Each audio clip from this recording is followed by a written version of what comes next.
Olá, meus amigos, sejam muito bem-vindos a mais um encontro. O meu nome é Verônica e eu sou tarefeira do Centro Espírita Irmã Rosa. O tema que será trazido hoje é: Ninguém pode servir a dois senhores. Quem conversará conosco sobre esse tema é a Cláudia Matos, que também é trabalhadora da Casa Espírita. Mas antes eu farei a nossa página e a nossa prece inicial. E a página de hoje é do livro Caminho, Verdade e Vida, de Chico Xavier, pelo Espírito Emmanuel. O capítulo é o 142, Um Só Senhor. Se os cristãos de todos os tempos encontraram dolorosas situações de perplexidade nas estradas do mundo, é que, depois dos apóstolos e dos mártires, a maioria tem cooperado na divulgação de falsos sentimentos com respeito ao Senhor a que devem servir. Como o reino do Cristo ainda não é da terra, não se pode satisfazer a Jesus e ao mundo a um só tempo. O vício e o dever não se aliam na marcha diária. Que dizer de um homem que pretenda dirigir dois centros de atividade antagônica em simultâneo esforço? Cristo é a linha central de nossas cogitações. Ele é o Senhor único depois de Deus para os filhos da terra, com os direitos inalienáveis, porquanto é a nossa luz do primeiro dia evolutivo e adquiriu-nos para a redenção com os sacrifícios de seu amor. Somos servos dele.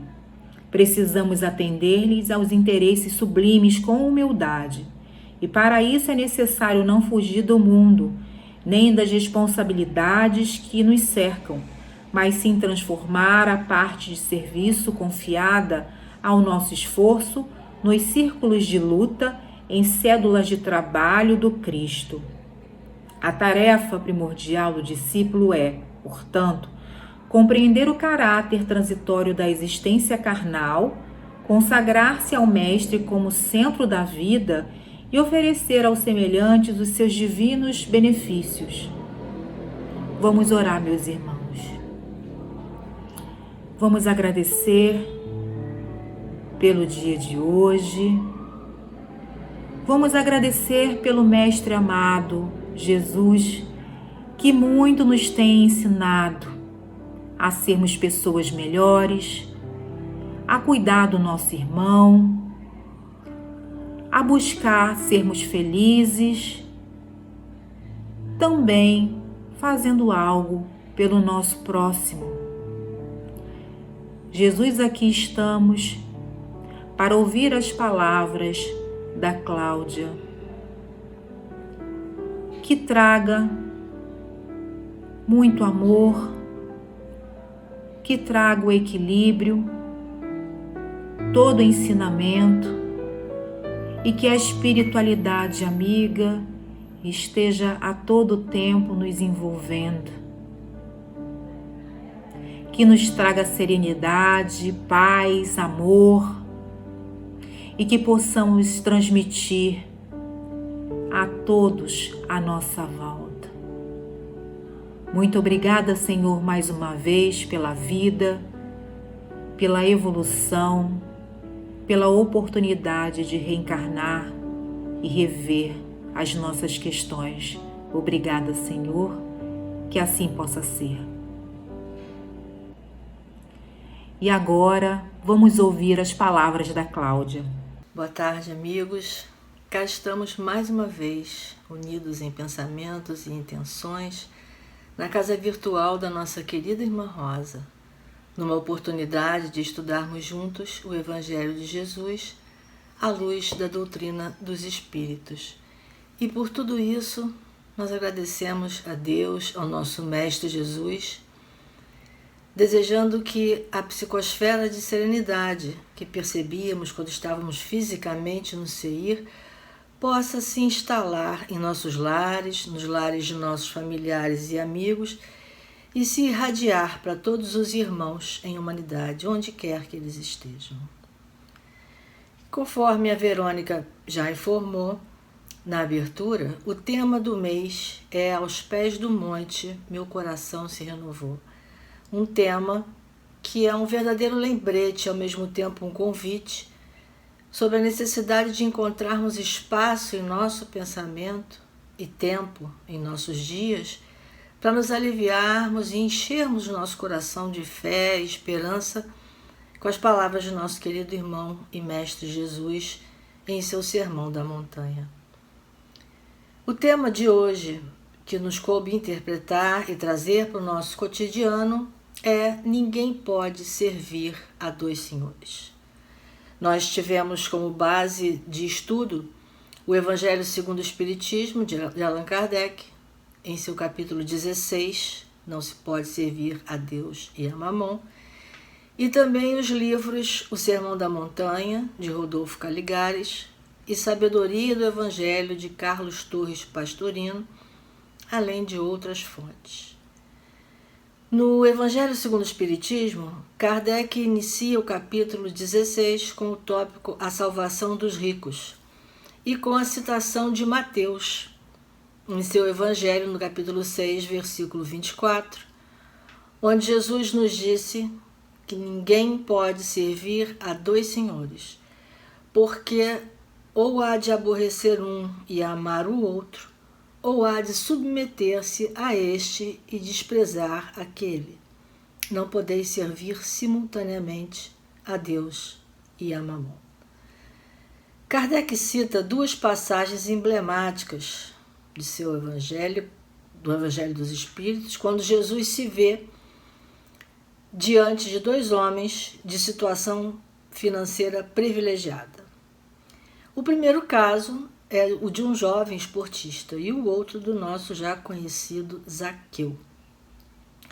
E Kardec começa contando a passagem do jovem que se aproxima de Jesus e pergunta ao mestre o que ele deve fazer para adquirir a vida eterna. O jovem se dirige a Jesus chamando-o de bom mestre. E Jesus primeiramente pergunta: por que me chamais de bom? Só Deus é bom. Ou seja, ele já inicia a sua fala nos dando uma lição de humildade. Então Jesus prossegue: se quereis entrar na vida eterna, guardai os mandamentos. E aí o rapaz pergunta quais seriam esses mandamentos que ele deveria observar. Jesus responde: não matarás, não cometerás adultério, não roubarás, não darás falso testemunho, honra teu pai e tua mãe e ama o próximo como a ti mesmo. O jovem então respondeu: mas tudo isso eu tenho guardado. O que me falta? Veja aqui a importância da palavra guardado, que pode ser interpretada como observado, notado, mas também como guardado de fato, como as nossas virtudes, que seguem com nossa individualidade de espíritos que somos, pois essas virtudes são os nossos tesouros reais e se incorporam a nós. Voltando à passagem, Jesus responde ao jovem que o que lhe falta é vender tudo o que possui e repartir com os pobres, pois assim ele teria um tesouro no céu. E completa: depois vem e me segue.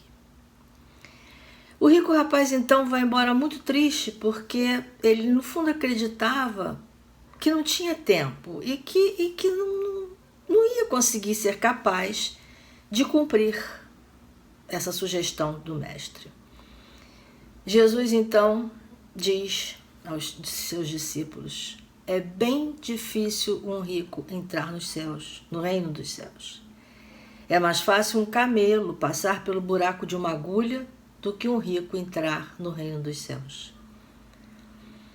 Esse camelo, mais fácil um camelo passar pelo buraco de uma agulha, esse camelo não é o animal, como muitos acreditam. É porque os cabos, as cordas da época, eram feitas com o pelo dos camelos. E nos conta então Amélia Rodrigues, no livro Primícias do Reino, psicografado por Divaldo Franco. Ela nos conta no capítulo 5, intitulado O Mancebo Rico, que Jesus, com a sua dupla vista, ele sabia que aquele rapaz iria desencarnar numa competição de bigas naquela noite e estaria então propondo a ele a sua salvação. Amélia diz que o rapaz hesitava entre seguir Jesus ou ficar com seus bens. E aí ela usa a expressão: a hora não comportava dubiedades. Dubiedade. Dois senhores, Deus e Mamon. Aquele rapaz sentia que faltava a ele alguma coisa que ele não conseguia saber o que era. Por isso ele preenchia o seu vazio existencial com as corridas de biga em Cesareia. Tanto que ele indaga a Jesus: o que me falta? No fundo, ele queria seguir Jesus, mas algo o impedia. Esse algo era a sua riqueza material. Ele não conseguia se desfazer. Essa riqueza era um de seus senhores. Diz Amélia que Jesus se entristeceu profundamente com a negativa do rapaz, mas o perdoou e chorou. Porque o mestre queria, na verdade, era que o rico rapaz se transformasse internamente, não é? Se preparasse para o momento de seu desencarne, alcançando a vida espiritual com menos apego à matéria. Vamos então à passagem de Zaqueu, que tem um desfecho oposto ao do nosso jovem rico, né? Jesus estava andando por Jericó, cidade onde morava Zaqueu. E Zaqueu era um homem detestado pelas pessoas, porque ele era um publicano, cobrador de impostos, muito rico. E Zaqueu, como era baixinho, ele não conseguia ver Jesus no meio daquela multidão toda, né? Então ele tem a ideia de subir numa árvore e, enfim, consegue ver Jesus. E Jesus o vê também e diz: Zaqueu, desce depressa, pois hoje preciso ficar em sua casa. Vamos abrir um parêntese aqui para analisar as palavras de Jesus. Ele diz: desce depressa, ou seja, saia do seu pedestal de homem rico, saia dessa posição privilegiada e depressa, não tem mais tempo. Né? E ainda ficar em sua casa, vou ficar em sua casa. Jesus se referia não à casa física, mas ficar na casa mental de Zaqueu, a casa do coração, a casa da alma. Voltando à passagem, as pessoas ficaram revoltadas e diziam que Jesus estava entrando na casa de um homem que eles consideravam de má vida. E já em casa com Jesus, Zaqueu dá a notícia que Jesus esperava. Zaqueu diz assim: Senhor, eu dou a metade de meus bens aos pobres. Se defraudei alguém, devolvo-lhe 4 vezes mais. Jesus então diz: hoje a salvação entrou nesta casa, pois o Filho do Homem veio para buscar e salvar o que estava perdido. Zaqueu era conhecido como um avarento, mas Jesus identificou nele um homem rico de nobre coração, capaz de transformar a riqueza em trabalho e beneficência. E embora Zaqueu tenha enriquecido ilicitamente, as palavras do mestre tocaram seu coração, mostrando que todos que cometem equívocos podem se regenerar. Olha que beleza. Faltava a Zaqueu despertar para o bem e ele despertou. E fez o quê? Distribuiu seus bens, deu metade para a família e a outra metade ele distribuiu para os pobres e seguiu Jesus e seus discípulos e continuou a trabalhar em seu progresso moral e espiritual. A história de Zaqueu não para por aí, é uma história muito bonita, por sinal. Os espíritos Amélia Rodrigues e Ivone Pereira citam Zaqueu em algumas de suas obras, vale a pena buscar a leitura. Esse capítulo do Evangelho segundo o Espiritismo conta ainda a parábola do mal rico, a dos talentos, fala sobre o bom uso da riqueza, da desigualdade na distribuição da riqueza e principalmente da necessidade do desprendimento dos bens terrenos.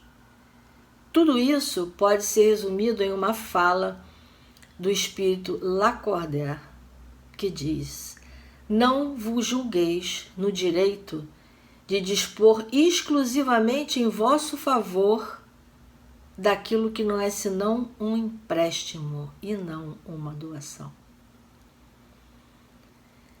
Quando Jesus diz que é difícil um rico entrar no reino dos céus, é justamente pela dificuldade de se lidar com a riqueza, com a sua perda, com a perda da riqueza.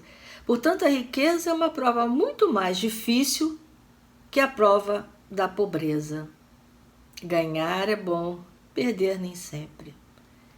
Espírito e matéria, riqueza espiritual e riqueza material. Deus e Mamon. Dois senhores tão diferentes que é muito difícil atender aos dois ao mesmo tempo sem que um saia preterido pelo outro. Mamon era um dos deuses adorados pelos sírios na antiguidade. Ele representava as riquezas e por isso as suas estátuas eram fundidas em ouro ou prata.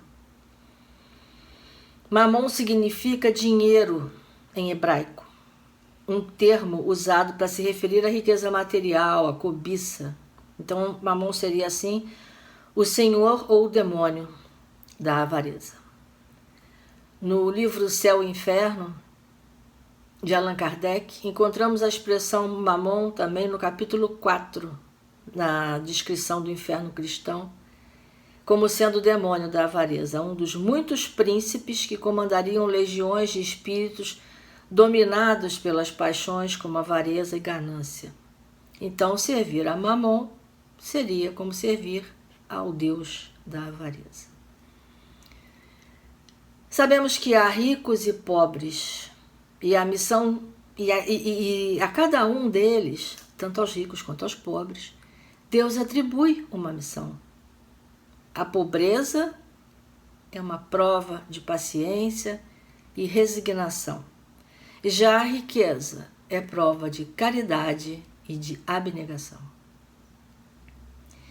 O dinheiro tem importância na vida humana. Sabemos disso, Estamos aqui, somos matéria, vivendo na matéria. Então o dinheiro nos leva ao trabalho, E este trabalho nos leva ao progresso social, ao progresso intelectual. E é preciso pensar que se todo mundo fosse rico, não haveria progresso material e intelectual, porque se todo mundo já tivesse suas riquezas, trabalhar para quê? Não é?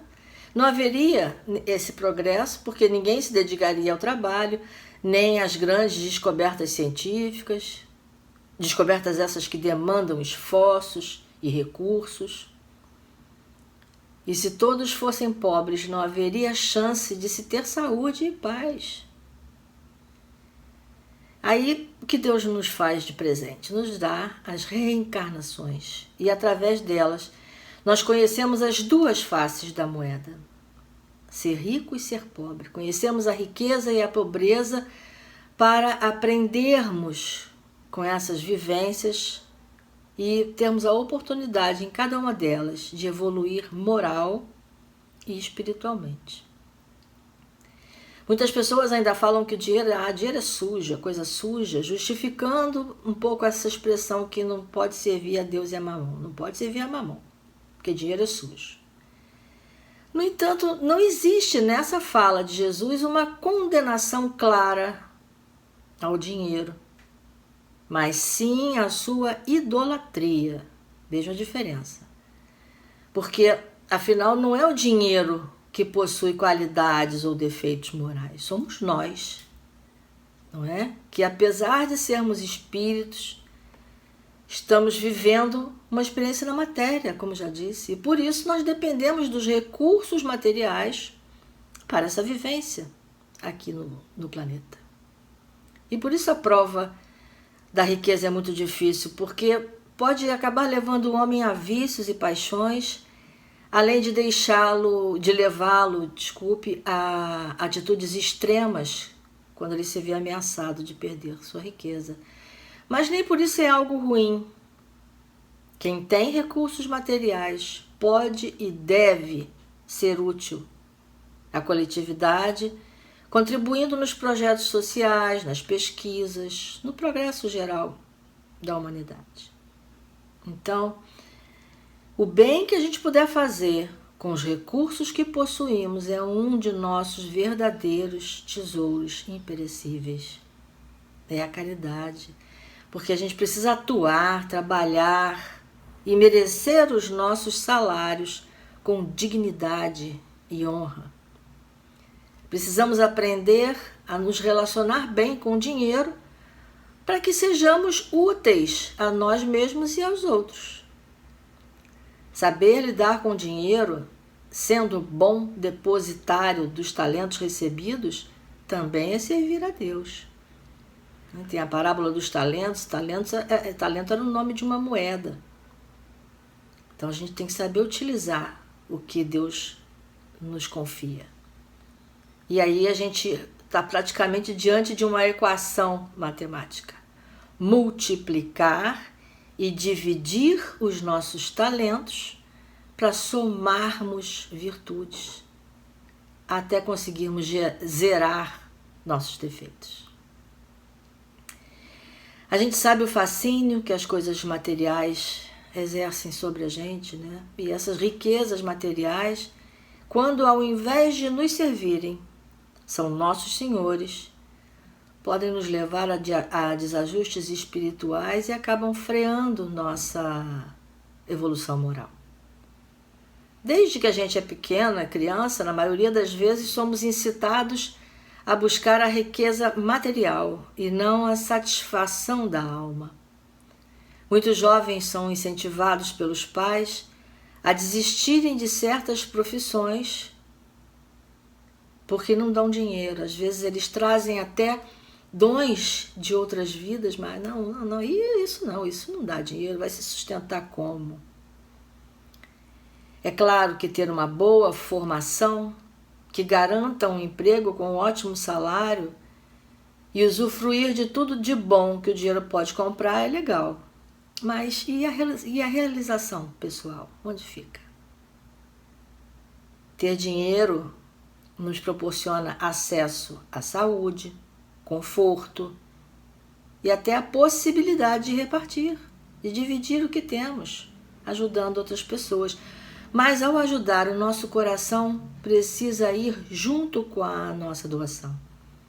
Por exemplo, ao entregar uma cesta básica a alguém, ou qualquer ajuda a um pedinte de rua, por exemplo, nesse momento a gente precisa entregar junto um acolhimento, uma palavra, um olhar carinhoso ao menos. Na semana passada, tinha um rapaz na porta do supermercado Pão de Açúcar. Ele estava assim, muito revoltado e estava pedindo dinheiro de uma forma agressiva até. E aí eu baixei a cabeça assim, fiz um sinal para que ele esperasse, entrei no mercado, fiz as minhas compras e das minhas compras eu reservei 1 quilo de feijão para ele. E no momento que eu fui entregar o quilo de feijão, tinha uma senhora falando com ele assim: fique calmo. Com calma você consegue 1 quilo de arroz, 1 quilo de feijão. E parece que ela adivinhou, nesse momento eu entreguei o quilo de feijão. Aí ele está sempre ali. Na semana seguinte, ele vai e me pede de novo. Só que ele já pediu de uma forma mais suave. A senhora pode me ajudar a comprar 1 quilo de arroz, 1 quilo de feijão? Eu falei assim, olha, semana passada eu já te dei. Vamos combinar uma coisa? Uma vez por semana eu te ajudo. Tá bom? Aliás, semana passada não, foi naquela semana mesmo. Uma vez por semana eu te ajudo, tá bom? Ele abriu um sorriso, estava sem máscara e falou, muito obrigada e desculpe incomodar a senhora.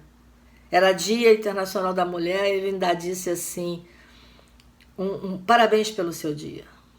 Olha que diferença que aquelas palavras daquela senhora fizeram nele. Muito mais do que 1.000 quilos de feijão, com certeza.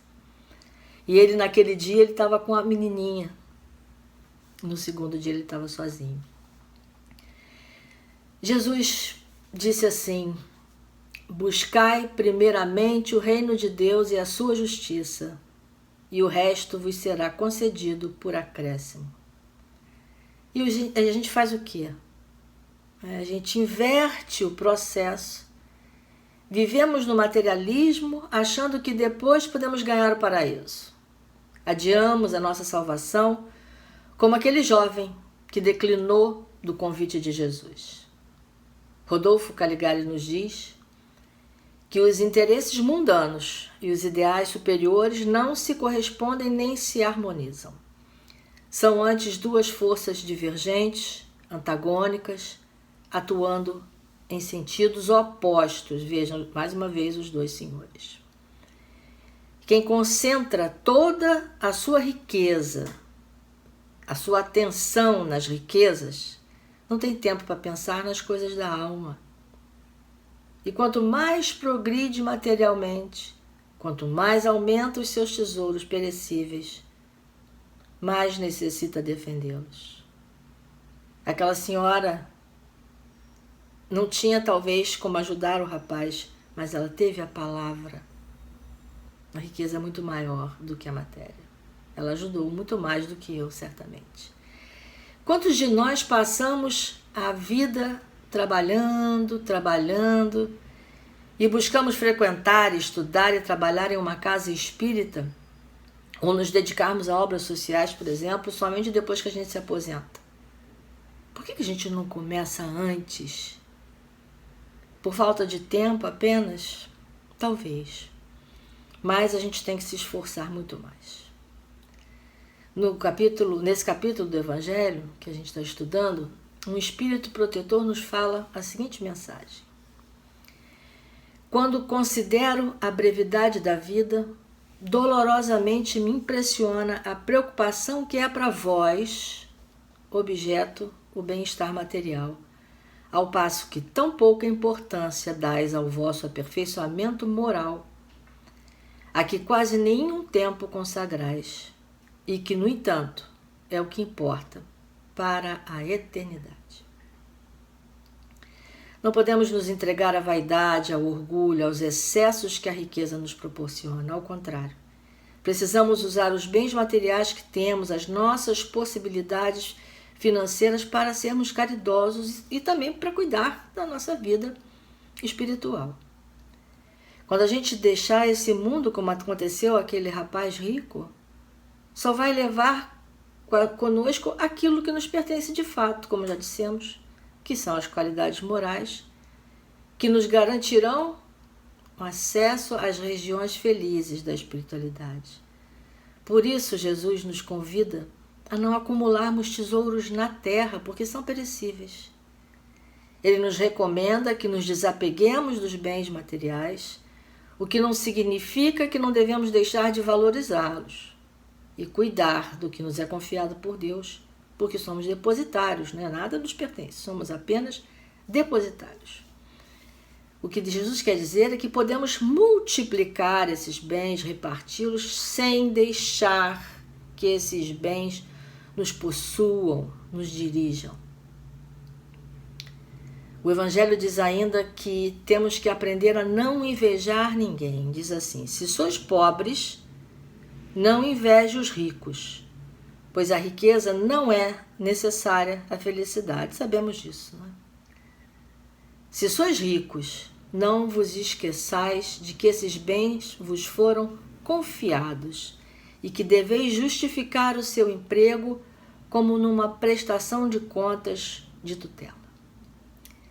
As riquezas materiais são transitórias, por isso não podemos fazer delas objeto e causa de nossa felicidade. O mesmo acontece com o nosso corpo físico. A gente habita um corpo físico, material, enquanto espíritos, um corpo que foi nos dado de forma compulsória, e por isso a gente precisa cuidar bem dele também. Mas cuidar por amor à vida, e não apenas por vaidade pessoal. Como tudo o que temos de material pode nos ter sido tirado a qualquer momento, nosso corpo também é um empréstimo, não esqueçamos disso. E nós temos consciência disso tudo, e termos essa consciência nos faz refletir sobre o que estamos realizando com a nossa vida moral e espiritual. Podemos dizer que temos orgulho de nossas atitudes e escolhas? A quem estamos servindo? Fica o convite a essa reflexão.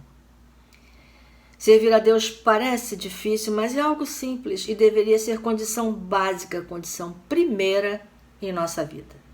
Nós precisamos estar sintonizados com o plano espiritual constantemente. E como é que a gente consegue isso? Essa sintonia sendo caridosos, perdoando, não julgando, orando, vigiando, enfrentando nossas lutas sem perder a fé e buscando nos melhorar a cada dia, cuidando do nosso planeta, por exemplo. Em resumo, amando a Deus e a sua criação sobre todas as coisas e ao próximo como a nós mesmos. Os espíritos de luz estão aí sempre prontos para nos ajudar, basta a gente chamar com o pensamento. Então busquemos assim viver com mais calma, mais paciência, sem reclamar.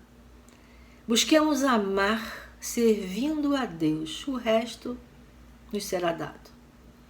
E nesses tempos de pandemia, o que a gente pode doar é a nossa oração. Oremos muito por todos, pelos encarnados doentes do corpo, da mente, da alma e pelos sãos também que sofrem. Oremos pelos desencarnados, sofredores e atordoados com essa confusão toda. Oremos pelos cientistas, pelos médicos, enfermeiros e socorristas do plano terreno e do plano espiritual também. Por todos os trabalhadores que estão na linha de frente, independente do trabalho que eles executam, oremos pela humanidade. Orar é um ato de caridade. E quem ama o próximo pela caridade emprega a riqueza que mais agrada a Deus, que é a riqueza das boas obras. Nós então finalizamos a nossa exposição de hoje citando Cairbar Schutel, que para nossa reflexão diz assim: todos somos filhos de Deus. O Pai das almas reparte com todos igualmente os seus dons. A uns dá mais, a outros dá menos, sempre de acordo com a capacidade de cada um. A uns dá dinheiro, a outros sabedoria, a outros dons espirituais e, finalmente, a outros concede todas essas dádivas reunidas. De modo que um tem 5 talentos, outros têm 2, outro 1. Amigos, agradecemos então a todos vocês pela atenção e companhia. Façamos agora a prece final, quando os nossos lares receberão as vibrações dos benfeitores espirituais da casa da Irmã Rosa e nossas águas serão então magnetizadas. Fiquemos com a paz de Jesus e vamos orar. Queridos amigos, encerrando mais um encontro onde aprendemos um pouco mais com a doutrina dos Espíritos e louvando ao nosso Pai Eterno, louvando o nosso Mestre Jesus e toda a espiritualidade amiga que aqui se encontra. Vamos agradecer, irmãos, agradecer pela coragem de enfrentar nossas dificuldades, agradecer pelas provas que nos ensinam e que acalmam nossos corações, agradecer pela fé que cultivamos todos os dias da nossa existência, agradecer pela oportunidade que esta casa nos oferece de servir ao próximo, agradecer por termos consciência de que somos responsáveis por nossas próprias ações, agradecer pelo esclarecimento que os ensinamentos de Jesus nos proporciona em discernir o que é bom do que é mal. Agradecer por aprender que só seremos realmente felizes quando todos os nossos irmãos também o forem. Agradecer pelo amparo que recebemos da espiritualidade amiga, dos nossos amigos, dos nossos irmãos que nos cercam. Agradecer pela inspiração que recebemos para a solução dos nossos problemas. Agradecer pela tranquilidade de nossa consciência quando trabalhamos para o bem. E agradecer também, meus irmãos, pela bênção da oração que nos fortalece a todo instante. E por tudo isso que recebemos todos os dias de nossa existência, mais uma vez pedimos pelas águas que possam receber neste momento os fluidos de amor do nosso Pai Celestial. Sê bendito, Senhor, pela sua infinita misericórdia. Que assim seja, graças a Deus.